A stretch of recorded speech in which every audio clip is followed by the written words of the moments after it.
Hey, folks, welcome to the Everyday Millionaire Mindset Matters. A little bit different approach in this particular episode because I'm joined by a very special guest, a longtime friend of mine. He's also the VP of Tech for the Real Estate Investment Network, Mr. Nick Banks, the man, the myth, the legend. Hey, thanks, PF. Man, I'm so glad to be here. I'm so stoked. I feel like I've kind of made the big leagues or something. I don't know what it is. It's like, Yeah. I mean, you're I talking always mindset matters. You're in the what big leagues now, buddy. when I think of this, I probably date myself, but I think of the movie Jerry Maguire, and how there was the star football player, and there's the guy he always interviews players and stars, and he makes them cry on their interview, and it's like, you've made it when you get interviewed by this guy and you cry on his show. That's kind of how I'm feeling right now. It's like I've kind of made it, and Patrick's going to make me cry, but usually it's Oh, Patrick who cries, so I don't know. no, We'll see no. what we can do there. Okay, so here you are, and here we are, and one of the conversations that we want to have is, and before we get into it, hold it. Before we even get into that conversation, Nick, for our listeners, why don't you give us a little bit of background? Because as much as you hang out with the Real Estate Investment Network team, you kind of run our tech ops, and you have done a lot of things. I mean, you've been around, you've been on the planet for a little while, you've got a background. Share some of 25. your background with our listeners. Yeah, sure. So it's funny because I was just reminiscing a little bit, and again dating, but it'll be 30 years this October that the Blue Jays won the second World Series. And why that's important is to me is because that's exactly when I moved out to Victoria. It's one of my first memories of actually moving from Manitoba out to Victoria. I moved out here to sell real estate. I did my BC real estate license while I was in Manitoba, came out here, thought, that the island's going to be the place to be. And set up shop to start selling real estate. At the time, it was very busy on the island. It was growing, all that sort of thing. I preferred to eat over sell real estate, so kind of promptly ducked out of that business after a couple of years, and selling some houses and that sort of thing. But was really more interested in a few of the technology things that were happening at the time. So I moved over to Shaw Cable, spent some time with Shaw Cable, and was there for the rollout of the cable modem, like big time, the .com bubble, the whole bit. And that really sparked my interest in technology. And I thought, well, this is great. Ended up moving away from here and overseas, lived in London for a few years. And As that in was London, the UK, folks, not London, yeah, London, England. Ran a PR and communications training company over there. It was fabulous. Lots of great travels, ton of fun. But came back to Vancouver, and worked for an electric car company for a while. That was a lot of fun as well. It's like, it was the beginning of the, kind of that whole vibe around electric cars and that sort of thing. That went well for a while. And then I saw, the writing on the wall as soon as Tesla came out. And I thought, oh, you know what, this low speed electric thing that we were building, almost like a go-kart, that's just not going to cut it. So that company was promptly sold, and we moved on from there. And it was around this time that I took on one of my first kind of major jobs, and that was director of contracts for a bus building company in the Lower Mainland. And really, what it was is I was in charge of all of the contracts and executing all the contracts for all of the community shuttle buses, which are the smaller buses in the Lower Mainland, all of the BC ambulances. So I would negotiate these contracts, then execute the contracts. Yeah, big deal. First six-figure job. Super excited about that. Money was feeling like, it's kind of rolling in. My dad was finally happy about what I was doing. I felt really great. It's like, oh, he's, next in line for the president of this company. Problem was, Patrick, I looked out the next, 20 years, and this company was going to do exactly the same thing year after year after year. Just print money, like year after year. Not, very, very stable, very boring, but literally I wanted to stab my eyes out. And then, funny enough, at this same time, I was told, you got to go up to Whistler. There's this guy, his name's Honorog, and you've got to go up and see this guy speak. And there's this workshop that's up in Whistler, and it's going to be him, and there's going to be a bunch of these kind of high-end business people. Chip Wilson from Lululemon's going to be up there, and, a bunch of other kind of high-profile business people are going to be up in Whistler. And at the time I was like, I love business, really do. Like, I love the deals. I love all of that. I was not happy with the lack of integrity, some inauthenticities in the particular industry and what I was doing at that time. And I was really really close to saying, you know what, that's enough. I'm done with this business thing. I'll go become a teacher. I'll teach kids. That'll light me up, for the rest of my life. I can do that. But I met this guy, and I met these business people up in Whistler, and they were committed to doing things a different way in business. So there was this commitment to doing business in a way that, was a demonstration, is the words that we were using, as a demonstration of what's possible in the world of business. So it's like you could look at it and you'd have people look at these businesses and go, man, they've got great staff. They're super successful financially. They're having a ton of fun.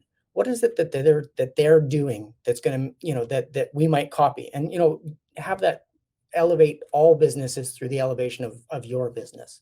And it seems like a really great kind of leverage point in the world of making a difference on the planet. And that's what I was up for. That I was like, okay, great. Now you mean I can actually do business and I can do it this way? Perfect. I'm in.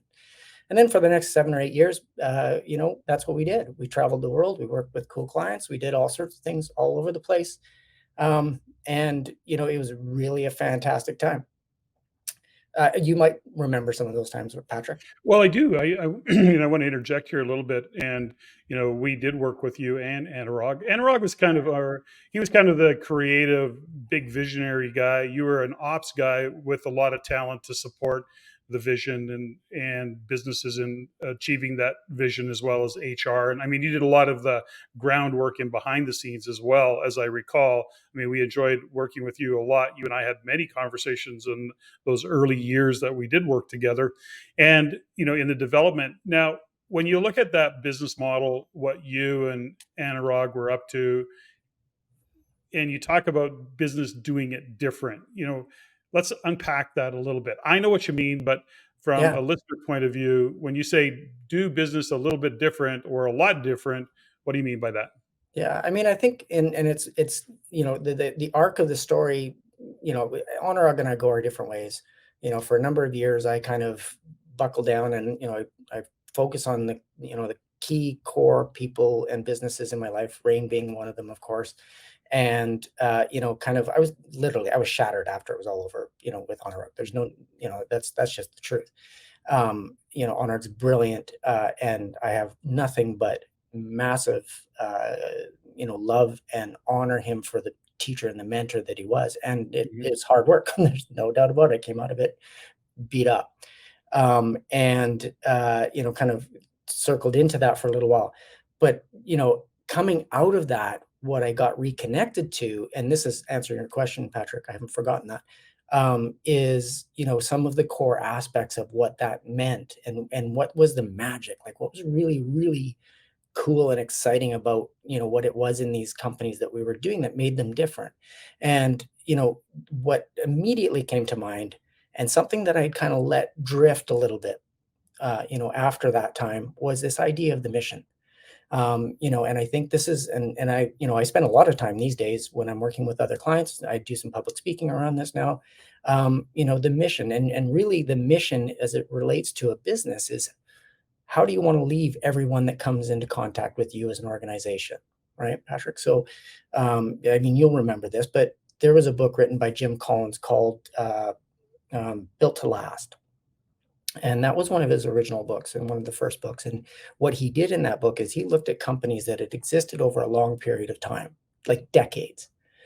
And inside that kind of set of businesses that exist over decades, 'cause not a lot of businesses exist over decades, right? But these businesses existed for a long time. And he looked at them and he looked for businesses that not only had existed for a long time, but actually had grown, and grown exponentially over that time. So they've been super successful. So there's this small subset inside that larger set of businesses that were successful. And he's like, okay, so what is it that's special about these businesses? And what he learned was that there was basically this ethos, right? And it was a short statement that they had, basically a mission statement, that said, this is how we want to leave everyone we come into contact with. Mhm. So, for example, and I'll test you here. Here's a couple. So here's one: magic, fun, and happiness. Who do you think that is? Disneyland, Disney. Exactly, right. So Disney's mission, everybody at Disney knows that their job is to deliver magic, fun, and happiness.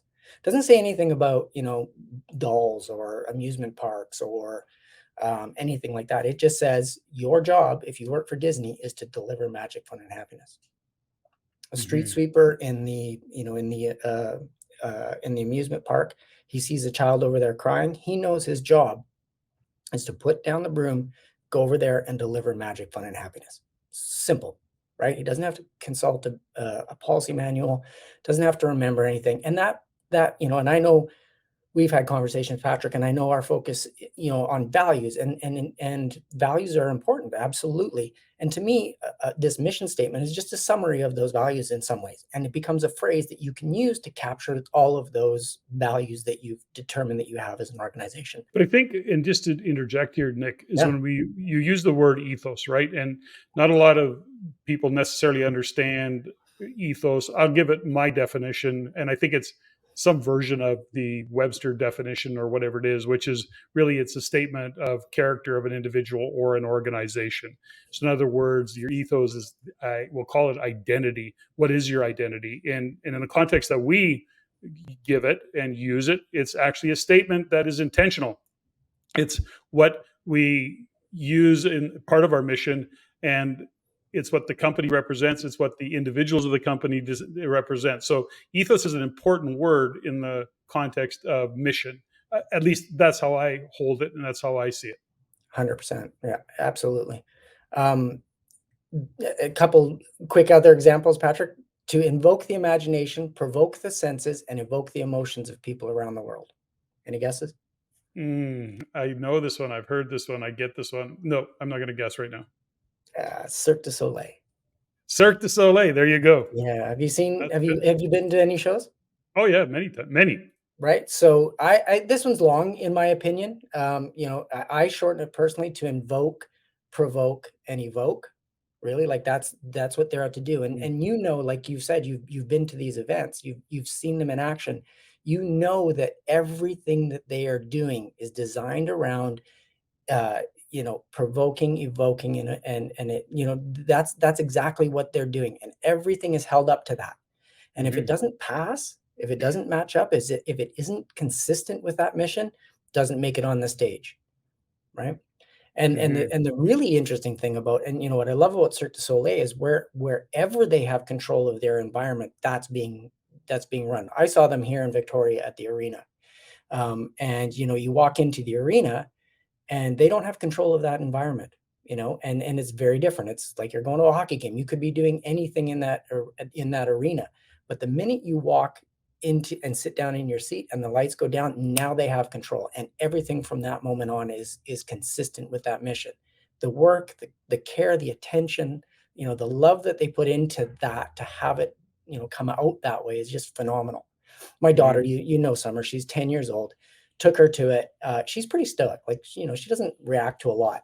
She could not sit on her hands if she had wanted to. She was up and cheering, she was crying, she was laughing, she was doing it all, and you couldn't have stopped her. And that's what it looks like when a true mission is being delivered inside an organization. Yeah, and when you look at the mission, you have to also, just from a application point of view, if you're a business, you also have to be able to create the environment for that. So the mission becomes about environment, it becomes about culture. It is wrapping your arms around your whole team and have your team actually buy into that. Why is it, do you think, and maybe what's your thoughts? You've done work with Yeah. small business. I mean, I What's the think challenge? What's the challenge small businesses face in doing that? you hit on environment, right? And that's a key aspect, and it's kind of the foundational principles. Even when I'm working with a client, before we get into talking about the mission or the vision or any of those kinds of things, let's talk about the environment. What is how and we kind of interchange environment and architecture, design, those sorts of things. All businesses have some sort of an architecture or a design. Whether it's been done consciously or not, that's up for debate, 100%. But where it's done consciously, like an environment is created, it's much easier to create an environment that calls for certain activities, certain behaviors, rather than trying to manage personalities, right? So, an example of this would be you walk in, and this is just a physical one, but you can extend it. You think about walking into a church, right? And that's an environment. It's got a specific environment. You walk in and it's quiet, it's calm, it's introspective. You're Everybody thoughtful. whispers. Everybody whispers, right? That's the Yeah. environment calling for that. You walk across the street to the Irish bar, completely different environment, right? Like, and now it's calling for, beer and laughter and singing and dancing and all of those sorts of things. So, environments are created, and when they're consciously created and thoughtfully and craftfully designed, they can call for certain different types of behaviors, right? And another example might be something like you're going on vacation. That you want to go on vacation with like a clear head. You don't want to be worried about work or anything like that. And suddenly you're the most productive human being on the planet. Like, you get so much done. So this argument about not having enough time suddenly goes out the window, because you've got this deadline in front of you that says you've got to get this done before then. And again, that deadline is a type of environment. Something's been put in place that kind of dictates those actions. So coming back to kind of the small business or the businesses side of things, looking and seeing what is the environment that we're designing, what is the architecture that we're creating, how are we building this such that we don't have to do all of this stuff. We can actually rely on and work with the architecture and the environment. So let's get, I'd like to expand on this a little bit, especially in the small business world, which is kind of my sweet spot of conversation, because I think we would be remiss to not kind of wrap it some other, I guess some other language around it and some thoughts around it, because we start, I don't know that we start, but we have a mission. We've talked a little bit about mission, what that is, what that really represents. We talk about the environment. I think there's a really cool example that you gave, which is, you could be walking out of a concert, you walk across the street to the church, and it's like everything goes down. All of a sudden, you're Right. going from, screaming and yelling and whistling and singing loud to whispering because of the environment that creates that. And again, you walk across the street to the Irish bar and it's loud and everybody's having fun and partying and doing all the things. But inside of that environment, and this is what, when we relate that to business, is that we create mission, we create the environment for our teams to work in, but within that environment, and this is where we could maybe talk your thoughts on it, there is also a culture that comes and that kind of evolves within that, because culturally, what is the culture of your team? Now, as you know, we have in all of our businesses, but certainly within Rain, no blame, no complain, no gossip. Those are all, I mean, we don't even think in those terms anymore. It's not like we have to put in a correction for anybody, right? So it's just how we operate. And certainly within the other businesses that Stephanie and I own, that's very much how we train staff, create culture. We actually, when we do it, by the way, and this is a how-to for some small business owners that are out there, we literally at least once a year, every year, we sit down with the whole team, part-time, full-time, even contractors, and we sit down and we get together for a day, and we buy pizza and we do a whole day of just conversations. But we get to a point where we say, this is your culture, this is your environment. What does it need to represent for you? And new staff that come in or part-time staff that are coming and going, they actually design and have a discussion about, well, what did we want the environment to be? This is the footprint we're in. Well, it's got to be clean. People got to clean up after themselves. That's just one example. Somebody's got to take over and take charge of making sure that things are straightened out and put away. And so that's part of creating the environment, but it's the culture that says, that's what we want. And who are we as individuals? Well, we're teammates. We always got somebody's back. We don't gossip. We don't complain. We don't blame. We make sure that if we see somebody miss something, we pick it up. We don't, because that also goes out into, if you're front facing with clients, even if you're not front facing with clients, I mean, ultimately that goes right out to how your clients experience the business. So Yeah. let's expand on that just a little bit, Yeah. because I we mean, know that you like to talk culture too.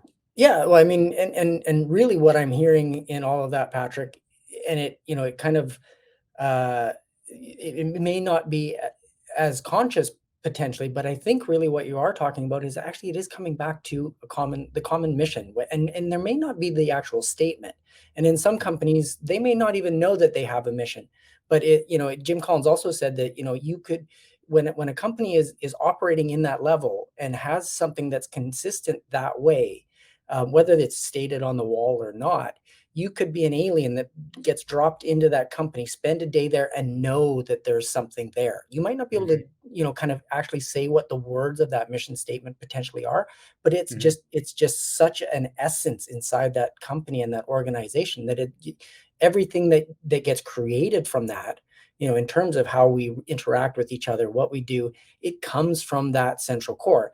And I would, if I was looking at your businesses, Patrick, I'd be saying, well, that comes from, like, ultimately as the principal, it's your business is an extension of your own personal mission or calling. We can get to this in a little bit in terms of, kind of as an individual, because this, in my opinion, applies as an individual, as a man, all of that, 100%. Right.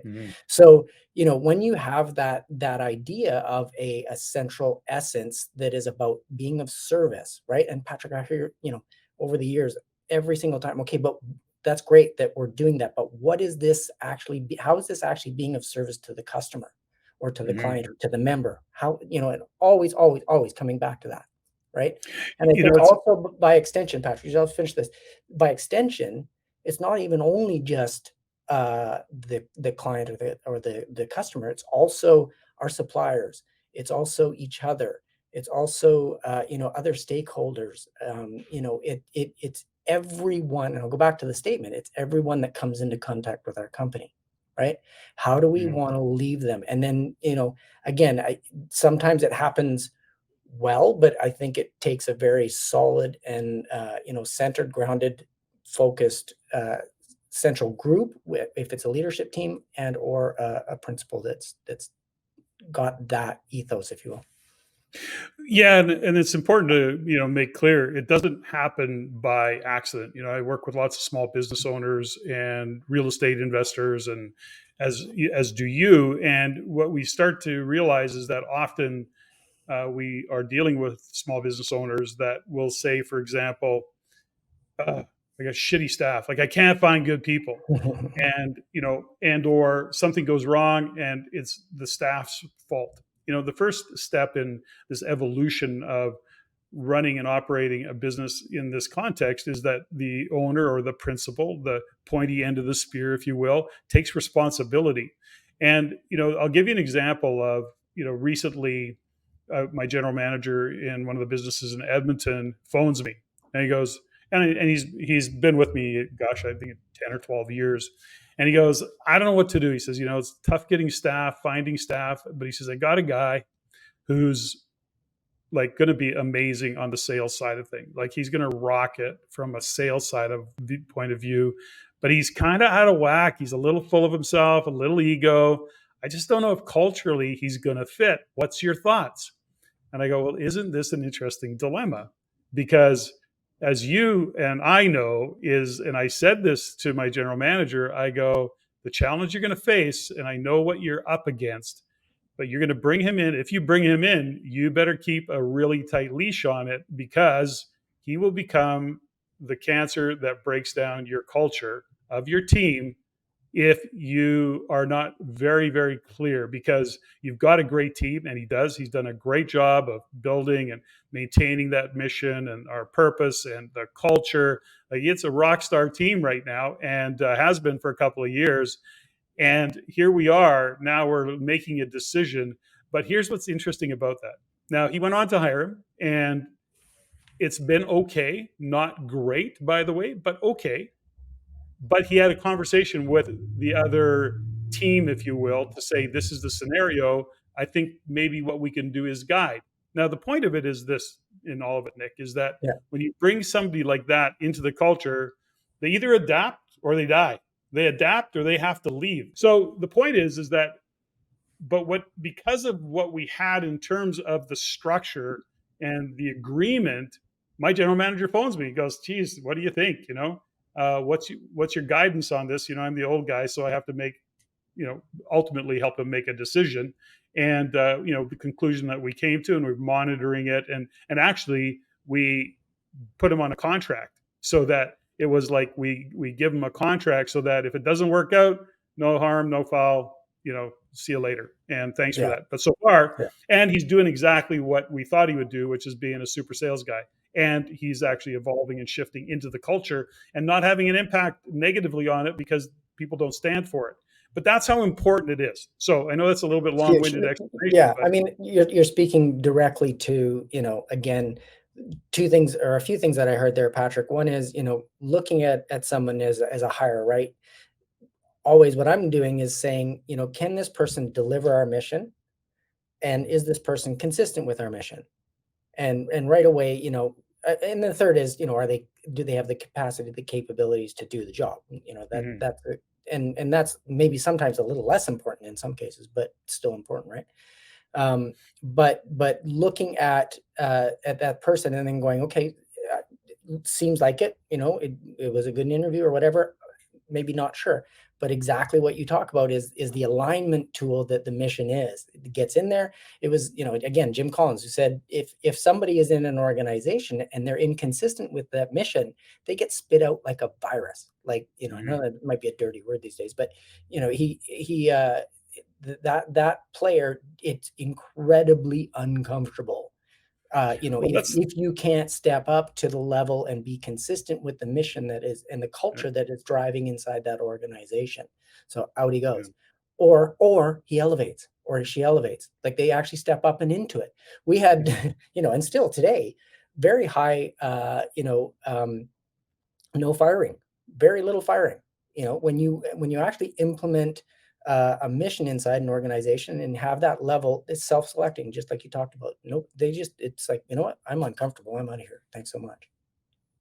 It's a Let's look at an alternative to what that could have been. Now, if we didn't have that environment, if we hadn't created that environment, that culture, that mission, that whole thought process, and this individual shows up, oh gosh, he's a great sales guy, hire him. The next thing you know, you've got 4 or 5 or 10 or whatever of those individuals because you don't have a context, you don't have a framework to hire. And the next thing you know, what have you got? You've got really a toxic work environment. Now, sales may be great.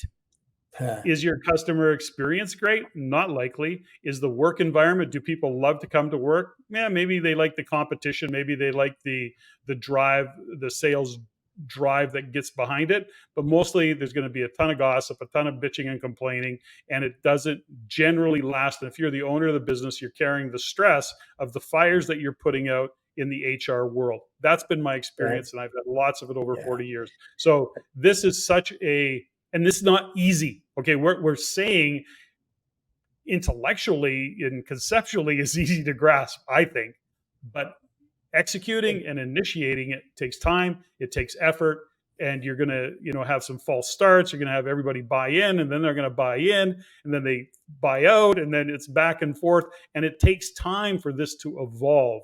Yeah. And all I can say though is it is absolutely worth the effort. And for those entrepreneurs, solopreneurs, or small business owners that are saying, "How the hell do I get off the tools? How the hell do I, get out of 14-hour days and fighting fires?" You have to create it. You have to work backwards from what the outcome is that you're trying to achieve. And sometimes it's challenging, especially in an environment or an economy that's questionable, but you can't seem to get good staff. Yeah. That's the other side of 100%. the question. You know. 100%. I mean, the star salesperson is always, kind of the first test often on, how committed are you to your mission statement? Like, really? Mhm. Let's and it's a bit of a typecast, but that star salesperson who, the gossip, has accounting upset, has operations upset, because they're just laying waste to every kind of policy and Yeah. procedure to get the sale. And, and the numbers are there, but the damage that's being done, looking at the ROI on that, is that person consistent with the mission? Yes or Mhm. no? And it's like you got some difficult choices to make. Usually it becomes pretty clear pretty quickly, and you go through 36 hours of tough times, and then you're back, kind of to the same where you were before that. So But historically, I mean, and you and I both got lots of stories around it. When you clean out that type of an individual, when you let them go or they, you know, self filter, whatever that might be, it leaves room for either somebody else on the team to step up in a powerful way, and or it leaves room for somebody else to show up that appreciates the values, appreciates the work ethic, appreciates the working 100%. environment of the culture. And Yeah. so, as much as we fear losing that star salesperson, I just believe that over the years, consistently, I've seen is that that empty space gets filled by somebody who you want on the team. Yeah. I mean, it's I don't know. It's almost a truth at this point, given the number of times we've probably both seen it and seen it happen, and the positive that happens as a result of making sometimes those harder decisions and choices, right? Spend a few hours just working through this whole concept of it's your environment. You love what you do. You love your work. You take pride in it. You're professionals. What do you want it to be? How do you want it to show up? Like, what is the environment that you want it to be? Who is it? Right. What are the kind of guys that you want to work with? Anyways, long story short, if 10 was crap or one was crap, we'll do it that way, and he was operating at a 3, just in a few hours of working with them, they're at, he says, probably a 6 or a 7, relatively speaking. He says it's like on a vacation now relative to what it was, the fires he was fighting, and to Yeah. your earlier point, Nick, the personality management that goes along with that. Yeah. And this leads into kind of a next point around the mission is the power of the mission as a decision-making tool.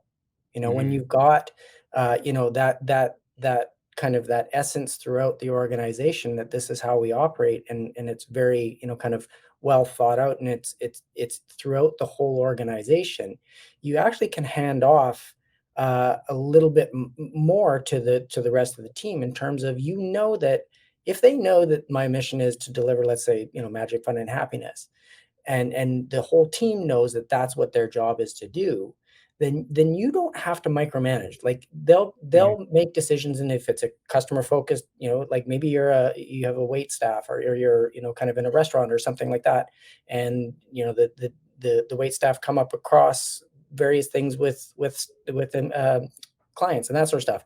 Um, when they when that where they're going to go if they come up against something is, how do I leave this person with magic, fun, and happiness? You don't need Mm-hmm. this big thick policy manual. Like, that's what I just keep coming back to, right? It's like, Mm-hmm. you can you don't will they get it wrong? Potentially, sometimes. Mostly they'll over deliver. They'll do like 110% versus the 100% that you would have, or 90 or 80% that you were hoping for from a policy manual. And the odd time where they get it wrong, if it's coming from a place of authenticity, like I was really trying to deliver the mission, I just misfired. Okay, great. Good opportunity for coaching. But at Mm-hmm. the end of the day, it's like, when that's in and you're hiring consistent with the mission, then you can let go of a lot of stuff. Like, you can really let your mind go to the other things that might be more important to you in the business, other than micromanaging and watching very closely. I'm really excited about this, and because we got to wind this down a little bit or start to. I'm excited about it. So, literally, we just had our first shift coaching program.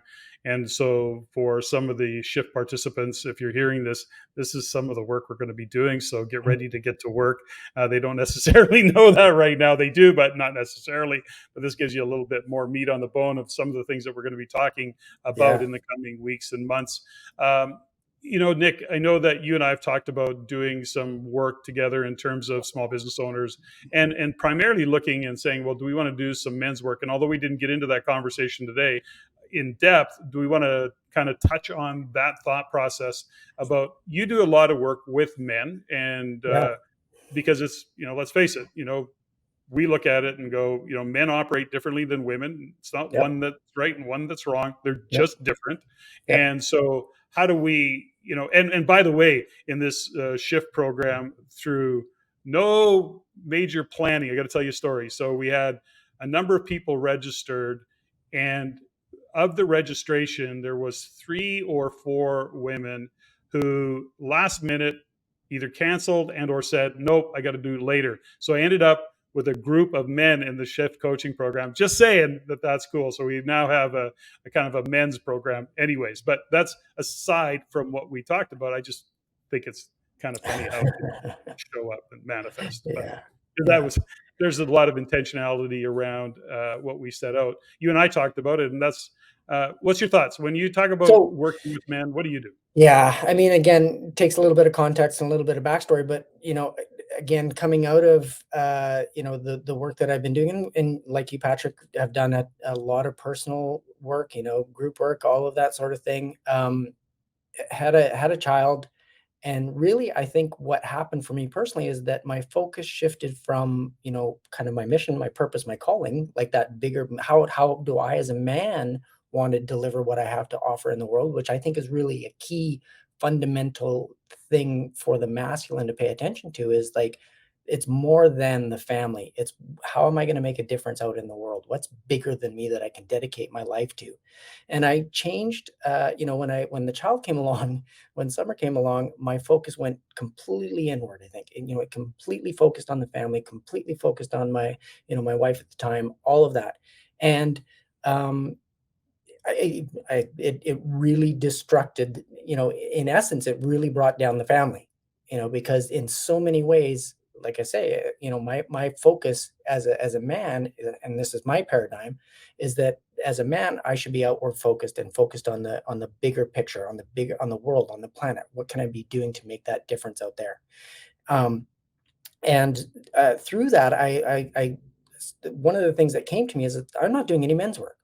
I Mhm. don't talk to other men. I might talk to you, Patrick. You were probably, my mentor and my guy to talk to when I needed a guy to talk to. But that's not enough, right? Mhm. As a man, mostly as men, we have friends and buddies and bros. We'll go and drink beer and talk sports and that kind of stuff. But we don't have, in my opinion, a lot of opportunity, or most men don't have a lot of opportunity to share, to really Mhm. talk about what's going on for them with other men. Mhm. And it wasn't until I started exploring some of that that I went, oh yeah, right, of course, this is what's been missing. This is Mhm. something that I really need to bring some attention to. I have Mhm. I have no problem talking to women and hanging out with women and having great women friends and all of Easy. those sorts of things, Sure. but that's not it. And women have friends and they talk about these sorts of things, and they actually, as in a just going through days in their life, for the most part, they're sharing at deeper levels with each other, right? And men just aren't doing that. Well, you know this, and sometimes, Stephanie, we've been hanging out for over 30 years, and she'll get into something with me, and I go, some sweetheart, you got to go phone one of your women. This is not a conversation with me. Right. And it's not, I'm not blowing her off in terms of, okay, go, I don't have time for this. It's just the wrong conversation for me. But to your point, interesting. I don't want to quote this. I'll get stats on it, but it's really amazing that, you talk about men hanging out with men, going for beer, shooting pool, whatever that story might be, watching sports. But here's the thing about it is statistically it's shocking actually. I don't remember the exact numbers, but I'll just throw some on the table. It's like men after 40, like 80% of them do not have a best friend. Right. It's like they're that shocking. They 20% have one best friend. Very few have a group of men that. And here's the other thing about it. Listen, you and I know. I mean, we could go hang out with guys anytime we want, and we could watch hockey or sports, or we could do all sorts of guy things, go golfing. But to really be able to be in a space where you can have a meaningful conversation, talk about what's really going on, be authentic in that, and even be probably a little bit vulnerable. Well, I've 100%. said the word vulnerable and intimacy to a group of men in terms of a coaching program. And it's like four of them get embarrassed by the words. Like Yeah. it's like, what are you doing? Like Yeah. it short circuits men's brains because they've never had the space to do that. Yet when they get comfortable in that space, it's like, I don't ever want to leave the space. I need it. No. And it's an interesting time in the world, I think, as well, Nick. And you and I both know this, and we're both kind of passionate about working with men and doing men's work because of just our backgrounds and how important we know it is. But I know that on the island in Victoria, you've got a small group of men that you Yeah. work with. I think you were. Is that still Yeah, no, carrying no, on? no. Yeah, absolutely, 100%. So out of that, I started exploring, looking at what are the different opportunities to actually kind of get intentional about meeting with men who are intentional about meeting, right? Mhm. And kind of latched onto a couple of groups, and ultimately, what I've ended up now is here in Victoria, I lead a group of men. What is it, about there's 13 of us now. We meet every Tuesday, 3 hours Wow. every Tuesday. And really the point of it is to give men an opportunity to share. And that's really all it's about. It's like, okay, what's going on in your life? You want to talk for 20 minutes about, kind of what's going on? There's some container types of, Sure. kind of criteria, right? Like we're not going off the reservation here, but at the end of the day, and just to your point, once men get a taste of it and start to get, apart from 3 guys who have moved over the last year or so, no one's left the group. Like it's just like over 3 or 4 years or whatever, it's just continued to grow. There's now 5 of those groups here in Victoria. There's a bunch in Vancouver. This particular group is growing, exponentially. It's interesting, Patrick, and I want to make sure that, sometimes people talk about men's group and first thing that comes into head is like pickup or, red pill or, kind of toxic and all of these sorts of things. And this is just so far not what we're talking about. It's just like really is like about, and honestly, Patrick, my motivation in so many ways, and you've got a daughter, is the daughter. And so for me, it's like, I want to work with men so that men can raise sons or be, the powerful men that we need. Right. And that's where this really comes from. And the other side of it is you look and you were talking about statistics. I don't know what the statistics are, but the men committing suicide, in their 40s and 50s is just like kind of off the charts. Yeah. And in my opinion, much of it has to do with them being, alone and not having people to talk to. Well, we're going to wind this conversation down. You and I could talk about this a lot. I want to say thank you for being a guest. For those of you who might be interested in finding out more about this, I'll actually reach out to ceo@raincanada.com, send us a note, and we'll get you lined up with Nick, or we'll tell you about what we got in the works. If this kind of work is of interest, or this space is of interest to you, ceo@REINcanada.com. Nick, I'll leave the last words to you. Yeah. Patrick, I think, we end up, we're talking about the same thing, whether we're talking about businesses or we're talking about men's work. It really is about being of service. It's about, kind of how can we elevate, how can we, kind of do the right thing in so many ways. Right. And it's about being conscious and awake, not woke, but alive and kind of, conscious, again, is the kind of the word that I like. And, you to think that you can silo business from kind of you as a man or you as an individual and have you as an individual siloed from your business. I promise that, if you actually spend the time in this work, doing it, kind of looking at it in this holistic kind of fashion, there's nothing but success and elevation to your business and your life. That's all. Yeah. Invite everybody to consider that there is not life in business. There's just life. Be your greatest self. Live your best life. Nick, thanks so much for joining me on the Everyday Millionaire Mindset Matters podcast. And I think Stephanie's back next week.